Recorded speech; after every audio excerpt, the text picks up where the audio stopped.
structural stagnation. So you can see the green portion is showing you the continuous decline in the agriculture contribution towards GDP. So it started with the 61%, more than 61%, and currently we are here around 16%.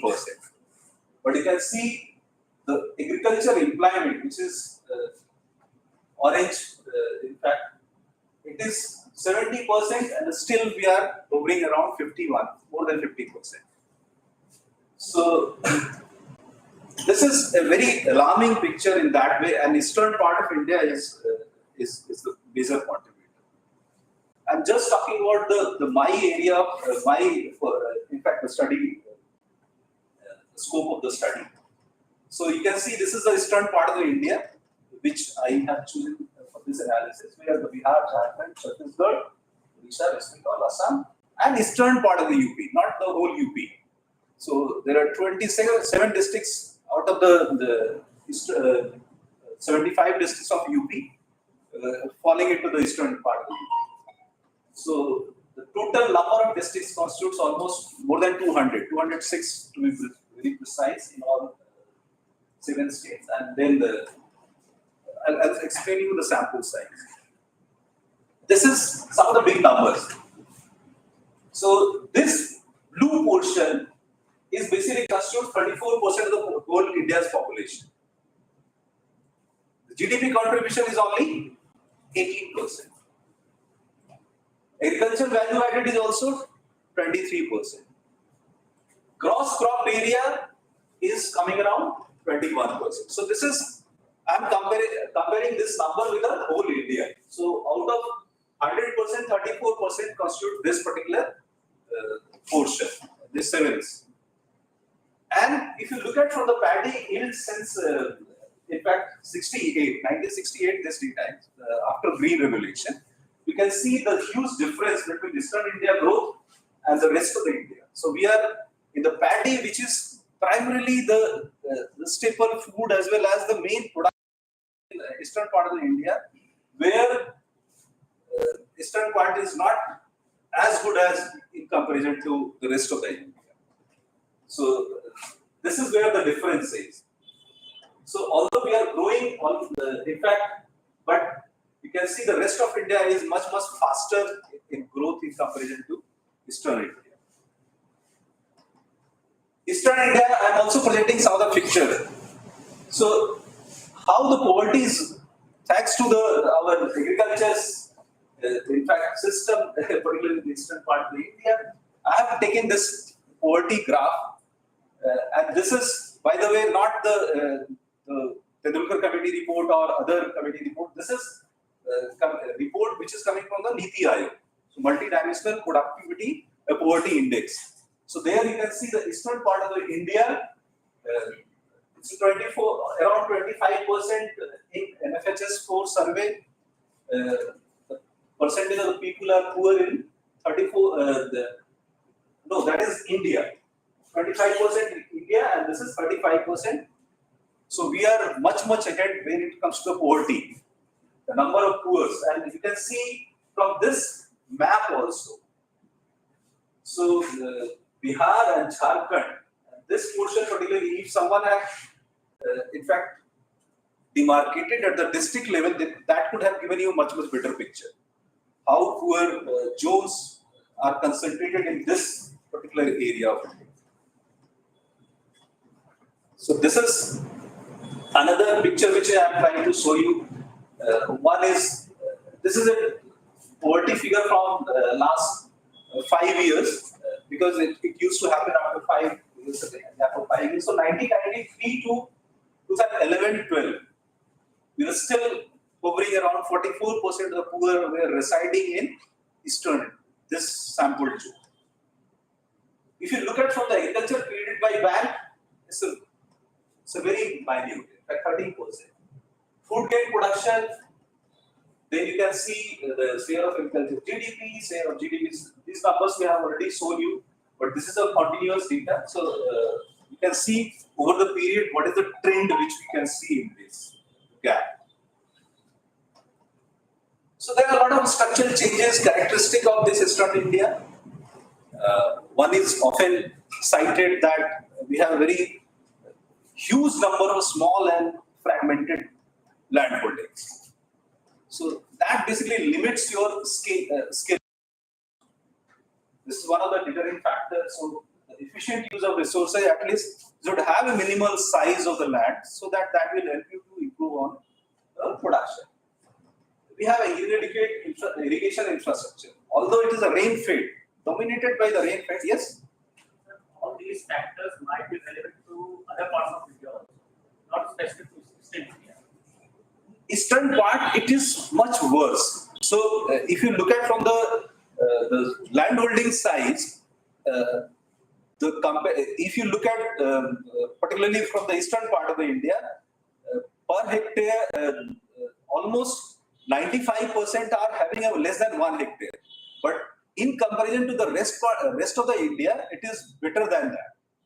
So although India is dominated by the small landholding, but even within that, we are worse. That is the. I think it might help to like find some heterogeneity within this also. Like you can superimpose say agricultural zones within it.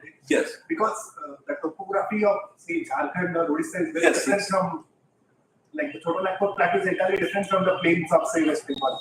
Definitely. Particularly zones या कुछ आप superimpose करके it might give you more. Yes. So I just try to present this. I should have presented more figures here. I'm just presenting what is the empiric saying. That is how. So this is the background. I mentioned this in the beginning also. Why I have chosen this particular time period. So the four important, in fact, component. First was the basically agricultural credit cost. If you look at from that side, and 4, 5, they have come out with the doubling of agriculture credit in this zone. But somehow it has not happened.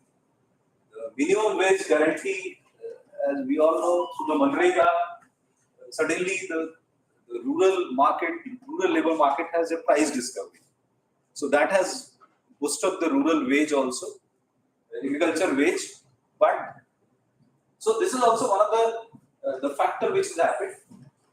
This third component is very interesting, where they have seen a sudden dip in the labor force participation, particularly during the period 2004-5 to 11-12. So almost 34 million workers are not employed in agriculture. So and this dip is still people are not able to figure out where it has gone, because it should have been reflected in the other sectors, which is not there. And this bringing green revolution in India, particularly on these 7 states. So these were the major policy initiative taken by the government of India. So that is why I have chosen to take that particular time period as a study. Okay. So now let me show you the data coverage. The data coverage is basically, you can see this parenthesis is showing the number of districts in those particular states. So, for example, 33 districts are there, but I am able to cover only 30% of the districts because the data was not continuously available.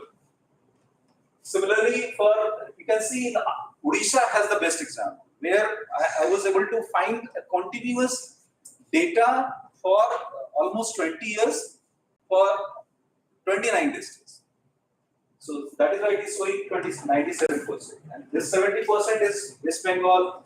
Bihar has 71%. So almost you can say 22 districts are falling to the zone of Bihar.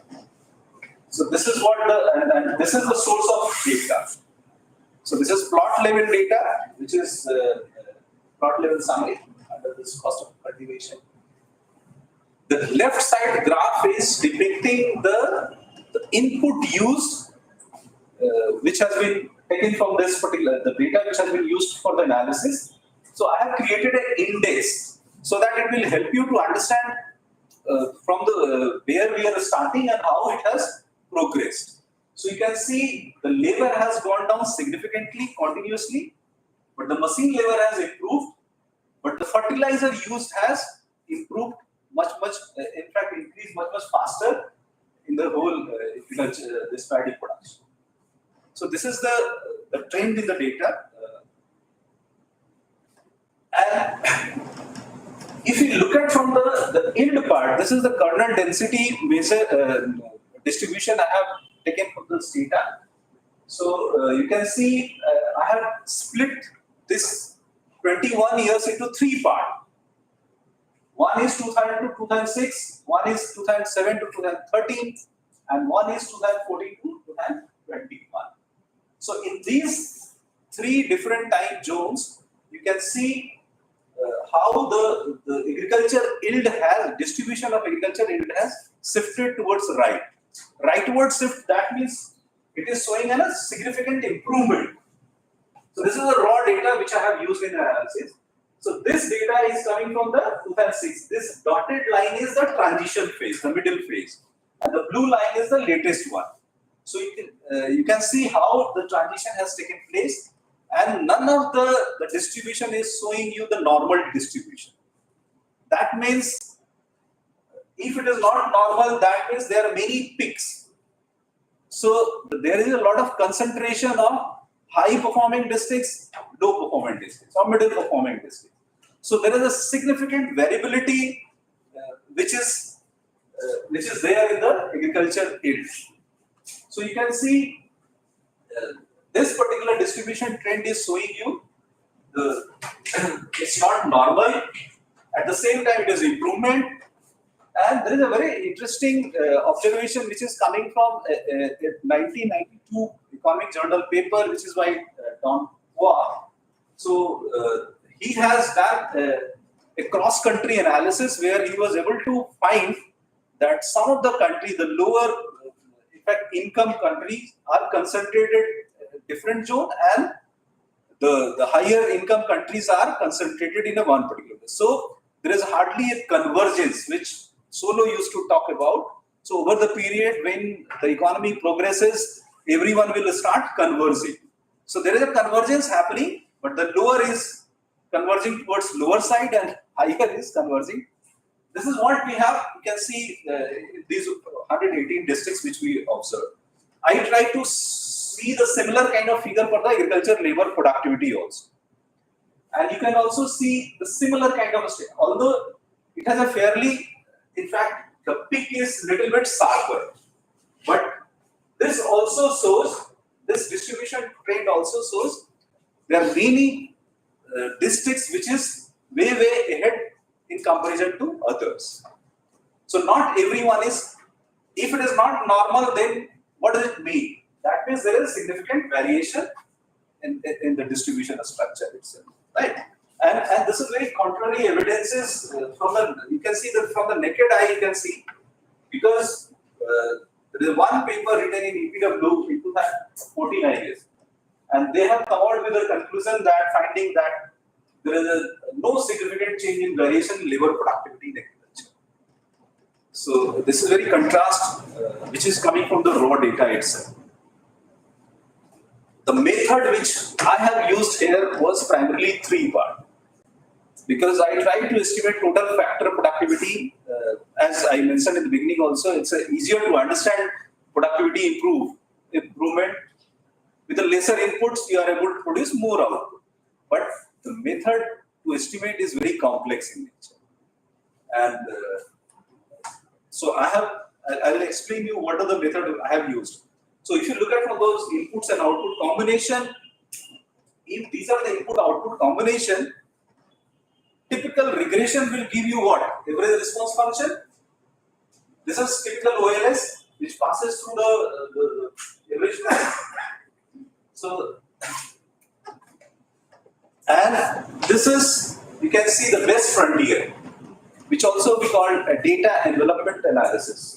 So what does it mean? So here you assume that with the given inputs, which is the form or which is the district which is producing the best.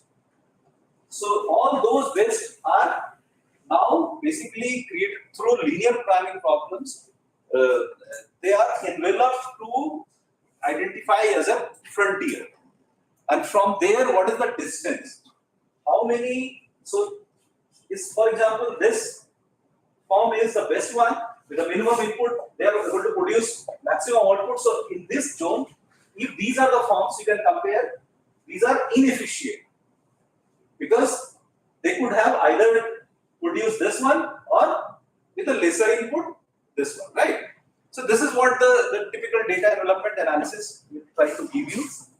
And then, but this assumes there is a no noise in the data. There is no gap.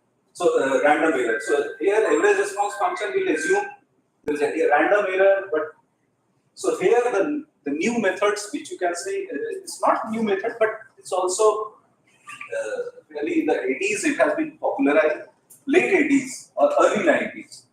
Early 90s it has been popularized by a lot of people in this area, and particularly one Indian is very famous in that, Subal Kumbhakar, who has done a lot of work in this stochastic frontier analysis.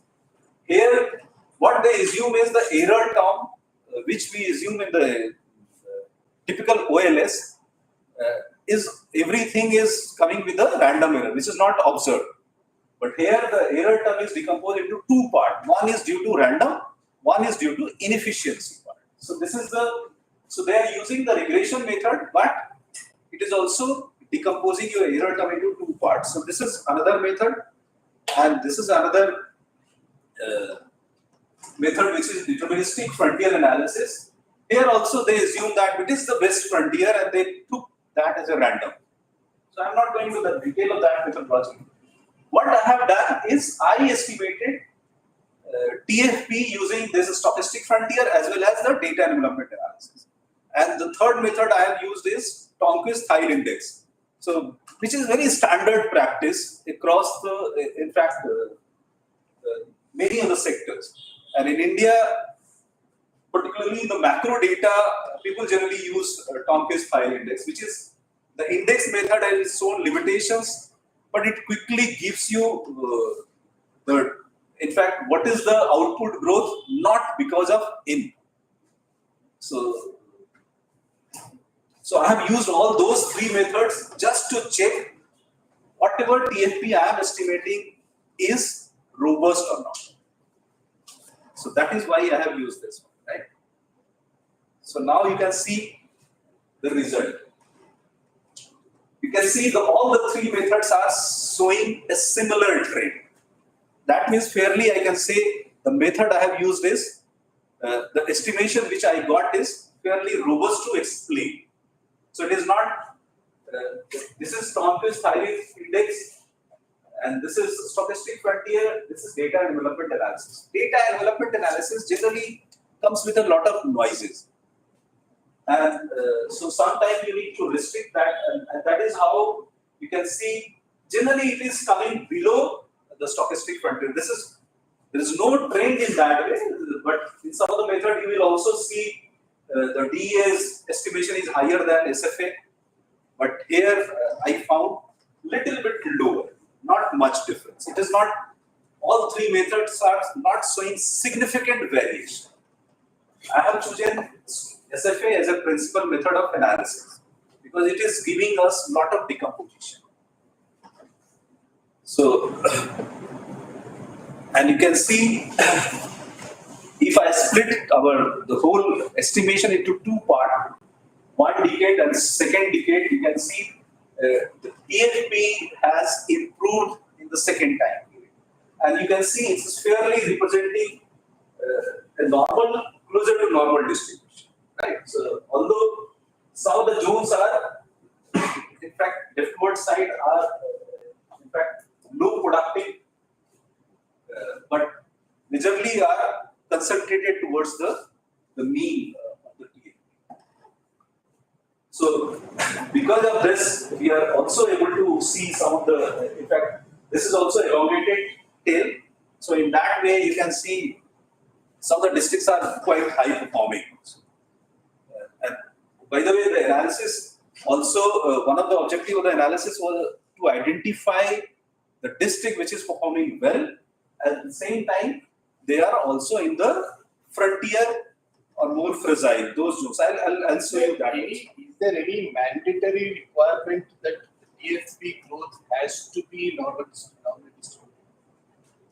No, there is no mandatory requirement. Error is a requirement, but why are we emphasizing so much on normal distribution? No, I'm not. Why I'm emphasizing on normal distribution is basically I try to see there are 118 districts, right? So 118 districts I've estimated at TFP growth for 21 years. It can be like So some of the line, right? yes, so some of the districts may be high performing, some of the districts may be low performing, or if there is every tendency that all the districts are performing equally at the same level. Only these three kind of scenarios. I'm trying to identify which is the scenario which is emerging out of these things, right? So when it comes to TFP, I try to see whether it is following normal. If it is not normal distribution, that means some of the districts are performing very well, and some of the districts are not performing very well. It can be left skewed or right skewed. Yes, right? it can. And if it is normal, what kind of an explanation can we give? That means Not everybody is able to take best use of the. if everything is a normal, then 50% are not able to make good use. 50% able to. it. So at least you are able to scan those districts which is not performing so well. That will, if everything is normal distribution, then what is its implications? Tell me. That means My understanding is, the ability to capture the benefits, yeah. given that there is kind of engineering which is kind of created opportunities for other types of growth. Okay. The second one is ability to access to the grid. The third one is the green push. Right? So I expect a TFP growth rate to be like High normal distribution. and they move away from the normal distribution. But it is surprising that it is kind of coming out normal distribution. And what kind of a meaning can we attach? I want to say that more districts are able to leverage on this. If more districts are able to leverage that, then ideally it should follow a normal distribution. Why can even have this one, right? Say for example, there is a huge chunk of the Normal distribution depicts what? Say for example, No, just tell me what it depicts. symmetric. The growth rates are symmetric across the mean. Right? Across the mean, at the same time, it is concentrated at the mean. Some of the district may be outlier, may be bad. Some of the districts may be, but if it is not, for example, this one. This is not normal. Right? What does it mean? There is not one single peak. There is two other peaks also. This peak is also. This is efficiency. I'm just talking about productivity. So Productivity growth, say for example, yes. all the districts can have, say for example, 15% growth rate. Yes, sir. So what sir is saying is certainly kurtosis will be high. Yes. Beta will pick up and all the district will come within very small mean. Sir is only saying that particular thing. It will be a normal, the thickness is a very high. No. What I'm saying is, majority of the districts are making good use of the resources. Yes. All of them will have, say, for example, 10% growth or 20% growth or 5% growth. So, majority of the numbers will lie to the right. But by forcing the data to fit into a normal distribution, what are we trying to say? That is the question that I'm not forcing there. I'm trying to see whether it is there or not. I'm not forcing that to follow a normal distribution or not. You kind of Try to split into two parts. for some, the growth rate is negative. For some, the growth rate is positive. Yes, that is true. But what explains this? so this is typical normal distribution. But what is here? Because it is not following a typical trend like this one, right? So there is a bad performing districts, but within that there is a lot of variation also. So it is not a typical twin peak phenomena. It is not typical twin peak. That is increase. Peak is different. What I'm trying to understand here is why some districts, despite these new measures of instant range evolution push, they are losing out in the productivity. That is the in fact the purpose of this study, to identify which are those districts which is not performing well, which are the districts which is performing well. So through this TFP measure, we are able to find that. In fact, that is what I'll try to show you the next part. In fact, here also the same decomposition, but if you look at the TFP growth, This is the overall TFP growth. You can see I have in fact sorted down on the basis of their average output. So the average output is highest in West Bengal, followed by Eastern UP, and then followed by Odisha, and then Chhattisgarh, Assam, Bihar, and Jharkhand. So this is, and this blue is in fact this magenta, and this is not able to come out of the blue section. But you can see the TFP growth is highest in Assam and Odisha. But it is very dismal, you can see in Jharkhand and at the same time Eastern UP. Even West Bengal has also not very encouraging numbers. It's lower than the overall average. The output growth, if you can see, the Eastern UP is the bad sufferer. Their output growth is also not very high. Although they are operating at a very high yield zone. But output growth is highest in Chhattisgarh. And these all are trend growth rate. So I have taken a trend growth rate. You can see this is how the numbers are coming. And if you look at the decomposition of TFP growth, which is the Chhattisgarh is there heterogeneity between the years actually. yes, Chhattisgarh probably stems from this MSP thing that they declared. Like MSP was abruptly doubled, I think. So you can maybe decompose it between years. I think what happens, I think the previous government which got elected, they abruptly made the MSP like 2,500 or something, which was like a growth of 1,000 rupees per. in fact, that is where Opposite, it might give a bit better. I have not given further, in fact, output here, but I have also decomposed into different part this TFP as well as TFP growth and decomposition of TFP growth also. What has happened before that period? What has happened before that period? And at the state level, at the district level also. So that certainly gives you much better picture. This is on average 21 years. So it hides a lot of information, of course, because it is coming on the average side. But it certainly gives you some understanding overall, on average, which state is, because the analysis was at the district level. I summed up, aggregated at the state level to identify, because agriculture is a state subject. So every state has a different agriculture policy. In fact, Odisha has a lot of wonderful policy, particularly for the agriculture. Kalia is another one. They started with that. We have also agriculture roadmap. So this is another thing which we need to look at. So what is the main driver of, you can see the technology emerged as the major driver, and allocative efficiency. This is what the beauty of stochastic frontier analysis. So that would help you to decompose your TFP growth into these four components. What is due to technological change, what is due to technical efficiency change, means innovations, and what is due to scale efficiency change, what is due to allocative, means resource allocation. So whatever growth which we have achieved, it looks like it is majorly coming from the allocative resource allocation. Suddenly the farmers are smart in managing their affairs. At the macro level, that is what it is emerging as a major driver. So, and I try to identify the districts also. So where there, what I have done is I have taken a plot of with the TFP growth on the x-axis and output on the y-axis. So not output, it's basically the yield. And you can see, I try to see if your TFP growth is above 2%. I'm talking, you're fairly better, and below 2% is not fairly better. 30 output, your yield is higher than 30 is fairly better in this zone. And there I try to identify which is the districts which is falling in the frontier. Frontier districts means what? They are working like a modern districts. Means these districts are not only high yield zone, but at the same time their TFP growth are also higher. TFP growth is higher, but their yield is, they can be considered not as a vulnerable, but maybe I guess it can be potential, I think. That is how it should be. It's a wrongly, I think.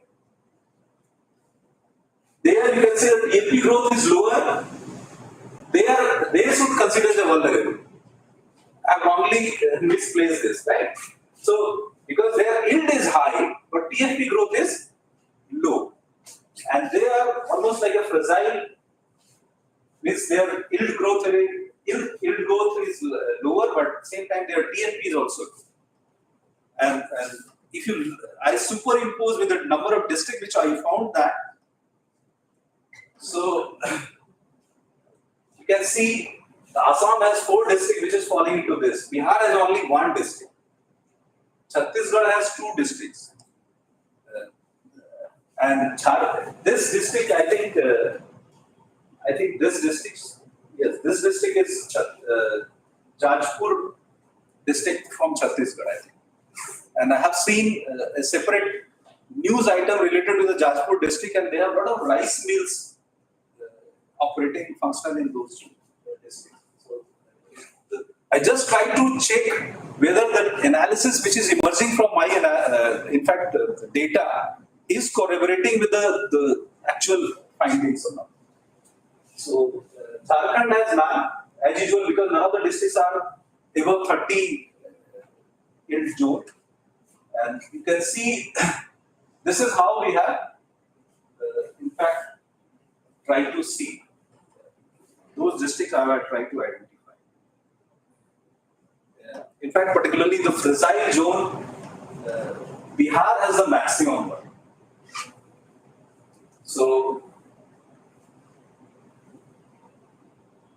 out of 20 districts, 18 districts are in Bihar are in the fragile zone. They are not only low yield, but their TFP growth is also very. So, this is very alarming. And we need to see why these 13 districts from the Odisha are in those frontiers. They can be considered as a model districts. So that is the advantage of having this identification. These are the policy implications. I think it's a very general. I am not able to find from the. This is from the empiricals and policy initiative. What are the things which we need to do? So technology side, infrastructure wise, and expanding access. People also advocate for since it is a small land holding, so there a strong need to organize them into the producer company. So FPO is also strongly pushed into this particular zone. It has its own implications itself. So it's not that easy. From the technology side, if they are able to handle this will certainly boost the productivity. That is what I believe. So, conclusion. This was the objective of the analysis. Why? What are the things which I wanted to find is, particularly try to find which is the district which is coming as a guard district and frontier districts. We also observed some two club phenomena in agriculture productivity zone. And then further, which kind of analysis can be done? We have done one analysis. So what? What is the next step? And that is where I think we need to understand those districts which is coming in the frontier. What are the factors which is making them in the frontier districts? What are the factors which are making the other districts in the guard? And if you are able to do some primary household analysis at some good agriculture zone, that will give us a lot of insights. What are the things which making them management perspective particularly? Some of the farms very efficient, some of the farms not very efficient. So these are the next step which we can venture into.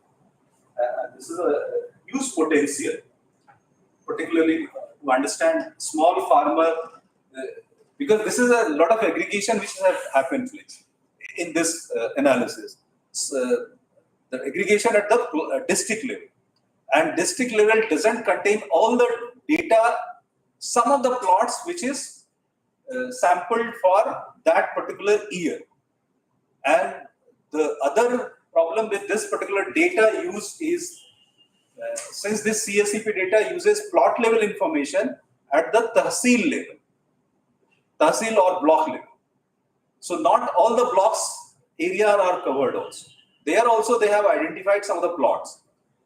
And that plot has no consistency for the next 20 years. So it keeps on varying. So a lot of aggregation has issues in this. I try to present a macro picture out of this. Even at the district level, also you can say from the country to districts is a little bit micro, but that also has its own problem. This is what. Thank you.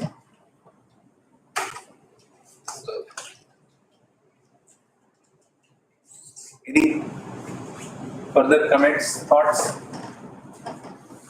Any Not very well detail used. into Bihar 18 districts? Any detail into the Bihar 18 districts, like total factor productivity growth rate? Yes. It is more or less very low. Yes. Yield is also very low. Yes. Like what is the labor usage? What is the technology usage? Some kind of summary statistics can be get to see relative to other. Yeah, that is what now the potential identification why these districts are falling into Within the those. data you have this scale. Yes, I have those data, so I should have done this to go further understanding, improve those understanding why these districts, because there is a lot of external factors also. Like the district which I found in the frontier in Bihar, which is a high yield zone at the same time high TFP, was Rohtas. And Rohtas has history. So they have very good canal irrigation infrastructure. In fact, it's considered to be the rice bowl of Bihar. So, and my analysis also observed those. We are able to find that the district which is considered as a frontier. The only policy implication I find is once you have identified these are the district which is frontier, try to cluster around that. Try to make those better so that the other district may get help from that. Means try to build a lot of market infrastructure, improve upon your value chain so that the other district, the neighboring district may get benefit. Bihar data capturing element is the most problematic. That is what I feel, because in reality, the kind of production that happens in Bihar is pretty good. It's not that. No, Bihar, in fact, Capturing information is the most. this analysis is only to identify the sources of growth, productivity growth. Means what is coming due to technology, what is due to efficiency. Means whether your curve is shifting or you're improving upon the curve itself. That is what the major purpose of this particular analysis. Here, lot of changes has taken place in Bihar itself. Like if you look at from the diversification of crop itself. Thanks to roadmap, now massive level of diversification of crop is also happening because paddy itself is a highly resource intensive crop to produce. So not everyone is well versed to produce paddy itself. Now people are moving away from the paddy itself. So if they are able to reach out in the neighboring part of the village, they generally go with a different crop also. Horticulture is also emerging as a major part of it. You said that they are regarding Rohtas, that is frontier district. Yes. Rohtas agriculture is mainly based on paddy. Yes. Just if you are moving from the paddy to the horticulture and other crops. Are you able to finding that whether it has any impact on the productivity or not? Moving from one crop to another. No, I have not done this analysis. This is only to understand what is the sources of growth, how this growth is coming, what are the factors which is driving. Because what I have done, I have created a typical production function. This is the output, the yield of this paddy in these zones, and what are the inputs which is being used. And I consider those are some of the inputs which I have used as a modern inputs, like the machine labor or chemical fertilizer. And I have also used the human labor. So these combinations are, it is not only these three combinations are producing your output. There are many factors which is contributing to the output. So there are a lot of assumptions which has gone into this. Sir, as you mentioned, your entire research is limited to one crop, that is paddy. Yes. And you only mentioned that a lot of diversification is happening in Bihar. Yeah. So like there are a lot of districts where they are not paddy growing districts, but they are really doing well in agriculture. Yes. Like there are maize growing areas. Yes. So that might not be reflecting at all in this. Yes, so what I assume, that is where in the beginning I come with this disclaimer that although this is agriculture productivity growth, but I am proxying that as a paddy crop. Because the paddy, I assume, is the fairly resource intensive crop in this agriculture production system, and this input output combination is only available for the crop level data at the macro level. If you find at the agriculture level, the different crops have a different inputs, nothing like it, then that will give you some understanding of the diversification part as well as the actual production systems. But this will, from the policy side, if you look at macro side, this fairly gives you understanding that the agriculture productivity particularly is driven more by technology. Farmers are generally efficient in their production. So it is not that the farmers are inefficient. That is what you can say the broader conclusion which is drawn. Because all the three methods which we have used, they have fairly given a similar kind of PFP estimates. Not much difference. Hardly, in fact, a point differences. Not even more than 1 point. Like for example, some I got 1%, then the other method is not giving us 2%. So the range is quite low in that.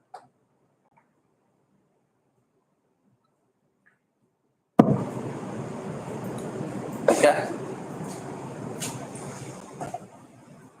Let's go stop. Recording has been stopped. We can have now.